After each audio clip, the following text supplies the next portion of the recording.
اعوذ باللہ من الشیطان الرجیم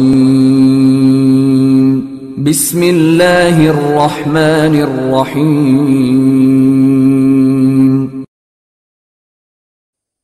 اللهم صل على محمد وعلى آل محمد كما صليت على إبراهيم وعلى آل إبراهيم إنك حميد مجيد اللهم بارك على محمد وعلى آل محمد كما باركت على إبراهيم وعلى آل إبراهيم إنك حميد مجيد اعوذ باللہ من الشیطان الرجیم بسم اللہ الرحمن الرحیم السلام علیکم ورحمۃ اللہ وبرکاتہ۔ آپ لوگوں کو ایک دفعہ پھر خوش آمدید عظیم عملیات میں۔ میں ہوں آپ کا ہوسٹ محمد عظیم قادری۔ تو آج کی ہماری ویڈیو کا جو عنوان ہے وہ ہے مراقبہ۔ مراقبہ کیا ضروری ہے؟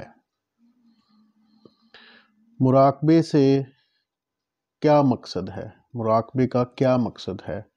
مراقبے سے حاصل ہونے والے فوائد اور نقصانات۔ کیا مراقبے کو بغیر اجازت کرنا چاہیے؟ بغیر اجازت کے مراقبے سے ہونے والے نقصانات، یہ ہماری ویڈیو ہے آج کی۔ تو چلتے ہیں ویڈیو کی طرف۔ جب ہم لفظ مراقبہ سنتے ہیں تو اکثر لوگوں کے دلوں میں اس کے متعلق مختلف خیالات آتے ہیں۔ بعض لوگوں کے نزدیک کسی ایسی چیز متصوفانہ مشق کا تصور پیدا ہوتا ہے جس میں کسی طرح آپ اپنے من کی کسی اور ہی دنیا میں چلے جاتے ہیں۔ یعنی کہ جب آپ مراقبے میں بیٹھتے ہیں تو آنکھیں بند کر کے آپ اکیلے ہوتے ہیں، تو یعنی کہ آپ کوشش کرتے ہیں کہ میں اکیلا ہی ہوں اور میرے علاوہ کوئی دوسرا بندہ ادھر ادھر مجھ سے بات کرنے والا نہیں ہے، میں ہوں اور میرا رب ہے، میں اپنے رب سے رجوع کر رہا ہوں۔ تو کچھ اور لوگوں کے نزدیک یہ ایک ایسی باضابطہ طریقت ہے کہ جس کو ایشیا کے بعض لوگ اختیار کرتے ہیں، لیکن اگر ہم مراقبے کا بغور جائزہ لینا چاہتے ہیں تو ہمیں 3 سوال پوچھنے چاہیے اور ان کے جواب بھی دینے چاہیے۔ مراقبہ کیا ہے؟ میں مراقبہ کیوں کرتا ہوں اور میں کیسے کروں گا؟ مراقبہ کیا ہے؟ مراقبہ ہماری تربیت کا ایک ایسا ضابطہ کار ہے جس کے ذریعے ہم ایک مزید سود مند من کی کیفیت یا انداز فکر پیدا کرتے ہیں۔ یہ من کی ایک خاص کیفیت بارہا پیدا کرنے سے ہوتا ہے تاکہ ہم اس کے عادی ہو جائیں اور اسے اپنی عادت بنا لیں۔ مراقبہ ڈیلی کم از کم 10 سے 15 منٹ تک ضرور کرنا چاہیے۔ یقیناً ایسے بے شمار من کی کیفیتیں انداز فکر ہیں جو فائدہ مند ہیں۔ ایک من کی کیفیت یہ ہو سکتی ہے کہ ہم بہت پرسکون ہیں، کم تناؤ یا پریشانی کا شکار ہیں۔ ایک دوسری کیفیت یہ ہو سکتی ہے کہ جس میں ہماری توجہ زیادہ مرکوز ہو، یا من کی ایسی کیفیت جو زیادہ پرسکون ہے اور مستقل ذہنی خلش اور فکر سے آزاد ہے۔ اس سے بڑھ کر ایک اور من کی کیفیت ہو سکتی ہے، اس میں ہم اپنے آپ کو زندگی کو اور ایسی ہی باتوں کو بخوبی سمجھتے ہیں۔ اس کے علاوہ ایک اور کیفیت بھی ہو سکتی ہے جس میں دوسروں کے لیے بہت سی محبت اور درد مندی پائی جاتی ہے۔ پس من کی ایسی کی گئی مختلف نوع کی سود مند کفایات ہیں جنہیں ہم مراقبہ کے ذریعے حاصل کرتے ہیں۔ آج کل روحانیت کے لیے بھی مراقبہ کیا جاتا ہے، کیونکہ حصول روحانیت کے لیے یہ بہت ہی اہمیت کا حامل ہے۔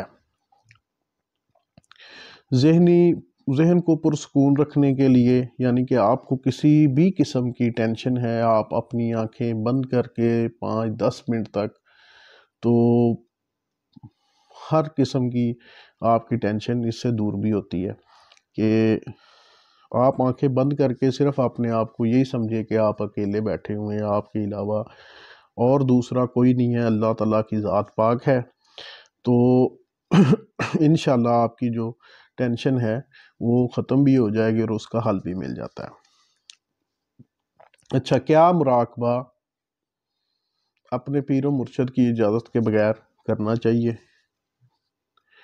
تو میرا جواب ہے بالکل نہیں۔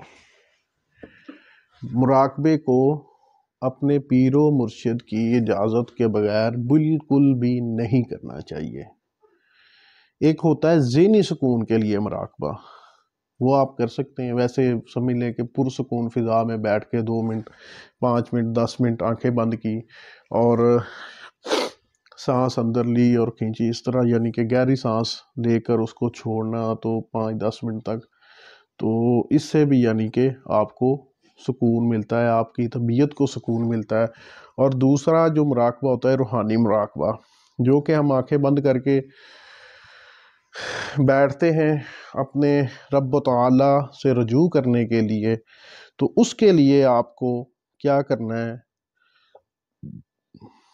اس کے لیے آپ کو اپنے پیر و مرشد کی اجازت ہونا ضروری ہے۔ اجازت ہونا کیوں ضروری ہے؟ کیونکہ جب ہم مراقبہ کرتے ہیں، آنکھیں بند کرتے ہیں، تو آہستہ آہستہ ہمارے اوپر اثرات ظاہر ہونا شروع ہو جاتے ہیں، یعنی کہ روحانیت کے اثرات ظاہر ہونا شروع ہوتے ہیں۔ اگر خدا نخواستہ کوئی نزدیک میں آپ کے کوئی جادوگر وغیرہ رہتا ہے، تو وہ آپ کو اپنی اس جادو کے ذریعے آپ کو نقصان پہنچائے گا، کیونکہ آپ اس کے عمل میں خلل ڈال رہے ہو۔ تو کچھ ایسی چیزیں ہوتی ہیں، شیاطین جنات ہوتے ہیں، وہ بھی آپ کے اوپر ظاہر ہوں گے، وہ آپ کو تنگ کریں گے آ کر۔ اس عمل کے ذریعے مجنون ہونے کا بھی خطرہ ہے، یعنی کہ انسان پاگل بھی ہو جاتا ہے اگر اپنے پیر و مرشد کی اجازت کے بغیر آپ اس عمل کو کرتے ہیں۔ میرے جو تجربے کے مطابق اگر میں نے اس کو شروع کیا تھا، اس ٹائم میں سمجھ لے کہ اسی طرح یوٹیوب سے ویڈیو دیکھ کر میں نے سوچا تھا کہ چلے مراقبہ کرتے ہیں، روحانیت کو حاصل کرتے ہیں، تو اس ٹائم میں یعنی کہ کچھ چیزیں ظاہر ہونا شروع ہو گئیں، لیکن ان سے مجھے یہ لگا کہ شاید یہ چیزیں مجھے نقصان پہنچائیں گی۔ تو اس کے بعد میں نے فیصلہ کیا کہ اس کی اجازت طلب کی جائے اپنے پیر و مرشد سے۔ تو جب میں نے اپنے پیر و مرشد صاحبزادہ پیر مفتی محمد اختر علی قادری اشرفی سے جب اس متعلق بات کی، تو انہوں نے مجھے مراقبہ کرنے سے منع کیا۔ حالانکہ وہ مجھے کروا بھی سکتے تھے، لیکن وہ کیفیت کے حساب سے جو دیکھا انہوں نے، جو موضوع بہتر سمجھا، انہوں نے مجھے کہا کہ نہیں، اس میں مختلف قسم کے خطرات ہوتے ہیں، آپ مراقبہ نہیں کریں گے۔ تو وہ خطرات یہی ہیں، شیاطین جنات ہوتے ہیں، وہ خلل پیدا کرتے ہیں انسان کے، آ کے اس میں رکاوٹیں پیدا کرتے ہیں۔ تو کچھ جادوگر ہوتے ہیں، وہ بھی اس میں رکاوٹیں پیدا کرتے ہیں۔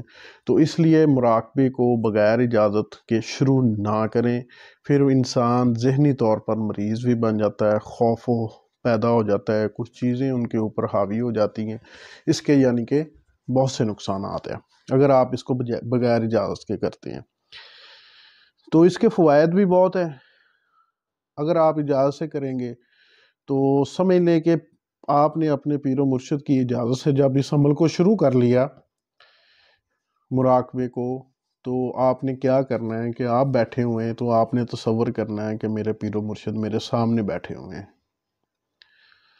تو میرے پیر و مرشد کے دل سے اللہ کا نور نکل کر میری طرف منتقل ہو رہا ہے، اور اللہ کی طرف سے جو روحانیت ہے میرے اندر آ رہی ہے، آسمان و زمین سے، آسمان سے روحانیت نور کی صورت میں میرے پیر و مرشد کے ذریعے میرے اندر آ رہی ہے۔ جب آپ یہ تصور کرتے ہیں، یا کوئی بھی لگا لیں 5-10 منٹ کے لیے آپ یہ سوچتے ہیں کہ میرے پیر و مرشد میرے سامنے بیٹھے ہوئے ہیں، تو آپ ڈیلی اس چیز کو لے کر یعنی کہ اس کو کنٹینیو رکھتے ہیں کہ میرے پیر و مرشد میرے سامنے بیٹھے ہوئے ہیں ڈیلی، یعنی کہ آپ اس کو دیکھتے ہیں تو وہ ظاہری طور پر آپ کے سامنے آنا شروع ہو جاتی ہیں، اس کو بھی روحانیت کہتے ہیں۔ پھر آپ اس کے ذریعے جادو جنات کا بھی علاج کر سکتے ہیں، کیونکہ یہ سمجھ لیں کہ پھر ایک کھلی کتاب ہو جاتی ہے روحانی دنیا میں۔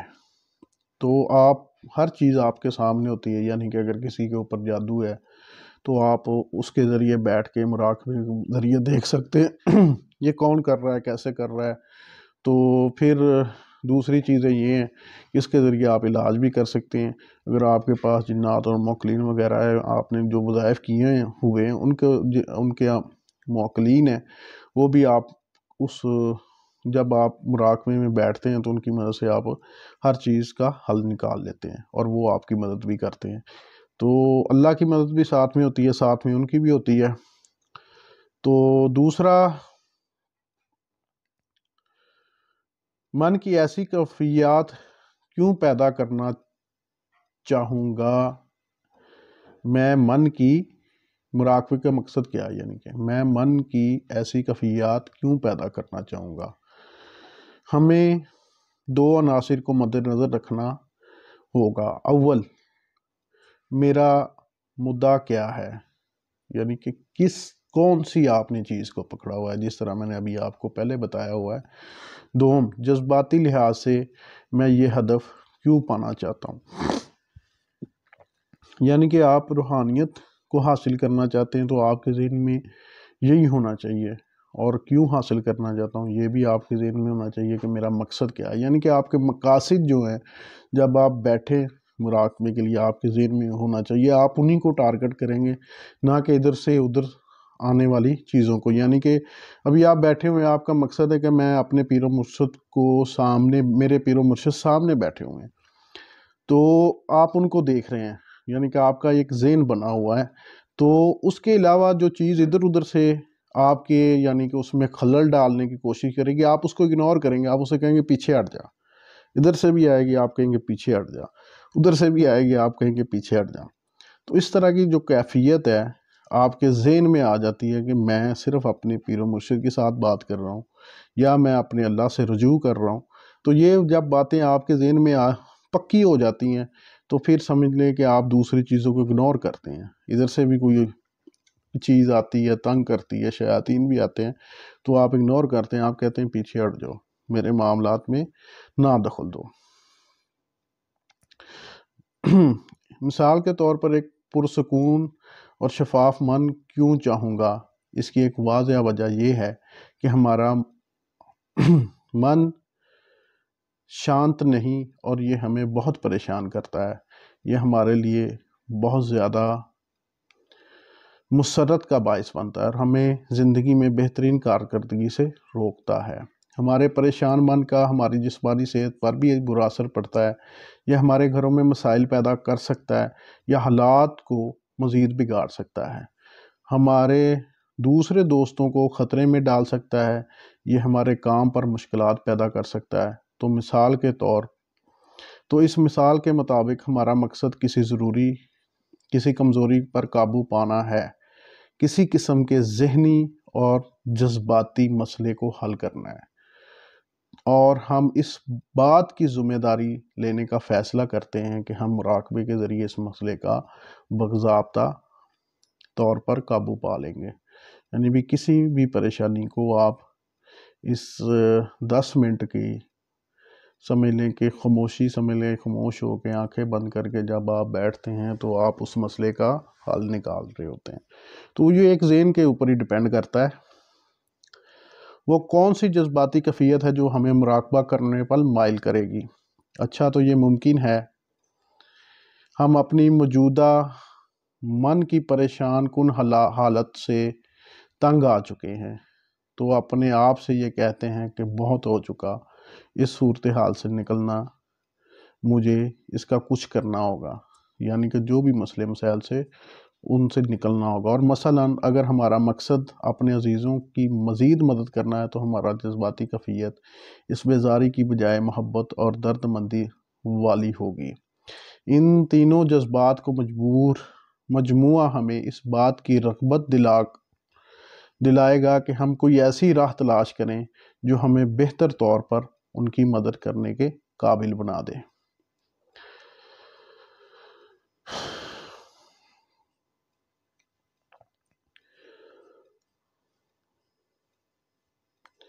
بہت سے لوگ روحوں، لطائف، شکتیاں کی بیداری اور روحانی طاقت سیکھنے کے لیے مراقبہ کرنے کی کوشش کرتے ہیں۔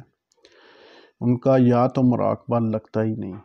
وہی بات ہے نا، پیر و مرشد کے بغیر شیطانی وارداتیں شروع ہو جاتی ہیں جو میں نے آپ کو شروع میں بتائی ہیں۔ تو مراقبہ انتہائی لوگوں کا کام ہے جن کے نفس پاک اور قلب صاف ہو چکے ہوں، یعنی کہ آپ کا نفس اور قلب، یعنی کہ نفس کو ہی تو بندہ قابو میں کرنا ہی تو کام ہوتا ہے، اور جب نفس آپ کے قابو میں آ جاتا ہے تو آپ کا قلب جو کہ آپ کا دل ہے وہ بھی آپ کے قابو میں آ جاتا ہے۔